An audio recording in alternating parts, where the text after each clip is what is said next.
Bonjour à tous, soyez les bienvenus sur Western Armenia TV, les titres principaux d'aujourd'hui. Réunion en ligne consacrée aux cérémonies de mai en Arménie occidentale. Bureau de l'Artsakh et du Caucase, évolution politique de la situation. Achot Arutunian. Marguerite Yesayan, les génocides doivent être reconnus et condamnés pour qu'ils ne se reproduisent pas, pour que l'humanité comprenne qu'il s'agit de crimes internationaux.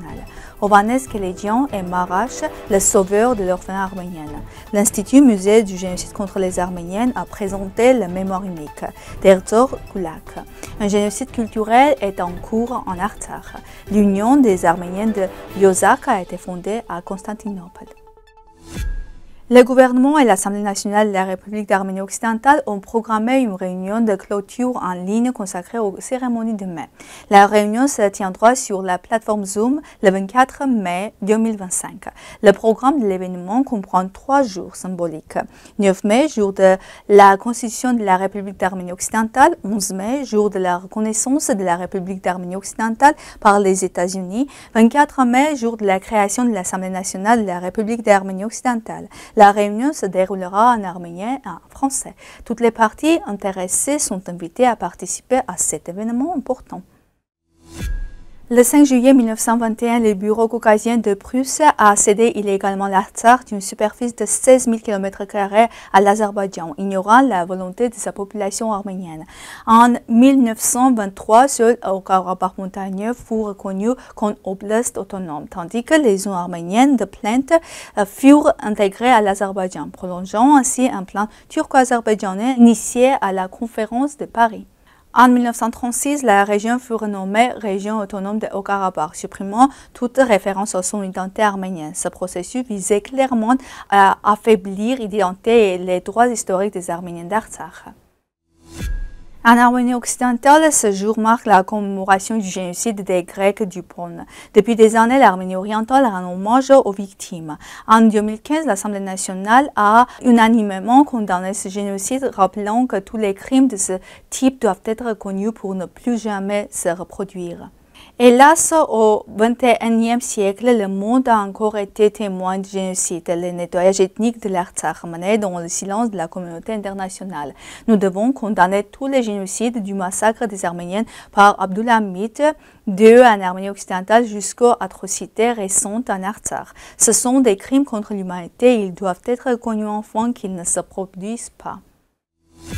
Durant les années du génocide contre les Arméniens, lorsque des milliers d'Arméniens furent déportés et dispersés dans le désert syrien, Ovanes Keledian de Marash a pu faire un travail inestimable en transportant et en sauvant des milliers d'orphelins arméniens qui étaient au bord de la mort. Grâce à ces efforts désintéressés, de nombreux enfants ont été sauvés de la solitude du désert et ont eu une nouvelle vie. Le travail humanitaire Ovanes Keledian est un brillant exemple de dévouement patriotique et de loyauté. Le 17 mai, le Musée Institut du génocide des Arméniens a présenté d'Erzor Gulak 13 volumes d'une série consacrée aux mémoires de survivants. Les livres retracent la vie de Tigran Makarian, rescapé du génocide arménien et des répressions staliniennes, survivants des camps d'Erzor et Gulak, exilés en Sibérie, puis réhabilités en Arménie soviétique. Il est le grand-père de la chanteuse Elvina Makarian. Son auteur, l'historien Robert Tatoyan, y révèle un épisode interdit, un soulèvement armé du peuple de Zeytouna d'Erzor, symbole de résistance héroïque malgré sa répression. Le rédacteur de la série, Arutun Marutian, souligne que ces mémoires reflètent des tragédies du XXe siècle, génocide, guerre, répression, en portant un message de patriotisme et d'humanité. Les ouvrages sont disponibles à la librairie du musée. 3 nouveaux volumes paraîtront d'ici la fin de l'année. La destruction du patrimoine historique et culturel d'Artsakh par Bakou est un génocide culturel, déclare avocat de l'Artsakh Raphaël Martyrossian. Selon Raphaël Martyrossian, l'Azerbaïdjan efface les traces de la culture arménienne afin de les utiliser à des fins politiques et juridiques dans le futur. Raphaël Martyrossian note que le style de travail de l'Azerbaïdjan est continu. Il existe des exemples similaires au Nakhitchevan en Arménie occidentale. L'attaque de septembre en Artsakh était un génocide, suivi de l'effacement des traces culturelles afin de créer des bases juridiques et politiques pour des actions illégales, a-t-il déclaré. Les Arméniens du village de Purunkishla de Yorgat ont organisé une réunion dans le district de Sarmatia à Constantinople, dans le cadre de laquelle ils ont annoncé des créations de l'Union des Arméniens de Yozgat. Ovse Barzoumian a été élu à la tête du syndicat accompagné de groupes de membres activistes et plusieurs jeunes engagés. C'est tout pour aujourd'hui. Merci d'être avec nous. Au revoir.